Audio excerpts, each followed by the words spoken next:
আমাদের শরীরে অনেক রাগ, আমরা সবসময় রেগে যাই অন্যের উপরে এবং দোষটা ঠিক তার উপরেই যেয়ে পড়ে যে আমার রাগটা হয়েছে তোমার কারণে। আসলে একটা কথা বলুন তো, রোজা আমাদের নষ্ট করে নাকি আমরা রোজাকে নষ্ট করি? মানুষ তো কুকুরকে তাড়ায়, আর যে মানুষ আর একজন মানুষকে তাড়ায় তাকে কি বলবেন আপনি?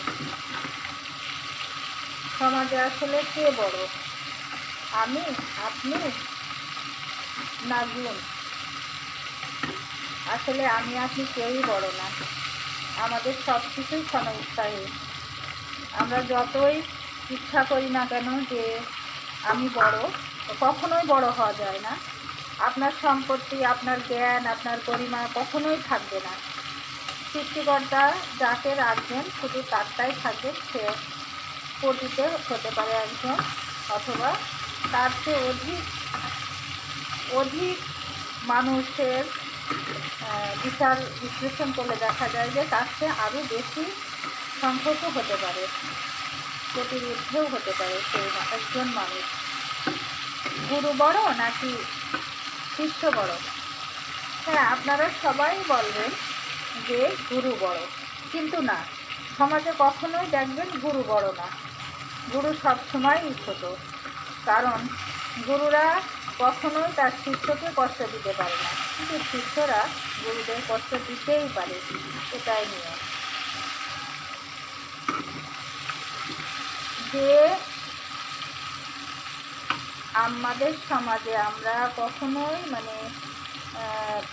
খুব কম সংখ্যক পিতা তার সন্তানকে কষ্ট দিয়ে থাকে, কিন্তু অধিকাংশ সন্তানরাই তার পিতামাতাকে বা তার চেয়ে অধিক বড় হোক ছোট হোক অনেককেই কষ্ট দিতে পারে। টাকা আমাদের কাছে অনেক বড় মনে হয়। আমরা যারা কারো কাছ থেকে উপকার পেয়ে যাই, ভাবি যে টাকাটাই সব, আমার টাকার জন্যই হয়তো সে আমাকে উপকার করেছে। আমি যদি আপনাকে টাকা দিই, আপনি যে পরিমাণ আমাকে দিয়েছেন হতে পারে তার চেয়ে অধিক, তার চেয়ে কম, আপনি কি পারবেন আমার উপকারটা করতে? কখনোই না, এটা সম্ভব না। সবাই উপকার করতে পারে না। উপকার করার জন্য আল্লাহ তাআলা যাকে সৃষ্টি করেন এবং তার চেয়ে অধিকতা যার নিজের জ্ঞান, গরিমা এবং বিবেক দ্বারা যে মানুষকে উপকার করতে চায়, একমাত্র সেই শুধু উপকার করতে পারে। টাকা মুঠিনাতে রয়ে থাকে। আপনার টাকা আছে, আপনি অন্যের দ্বারা উপকার পেয়েছেন, কিন্তু ভেবেছেন কখনো যে আপনি এই যে মানুষটা আপনাকে উপকার করলো বা আপনার টাকার বিনিময়েই ধরেন আপনাকে উপকার করলো, সে কি আপনার ওই যে তাকে ছাড়া আপনি অন্য কাউকে টাকার বিনিময়ে আপনার উপকার পেতে পারবেন? কখনোই সম্ভব না।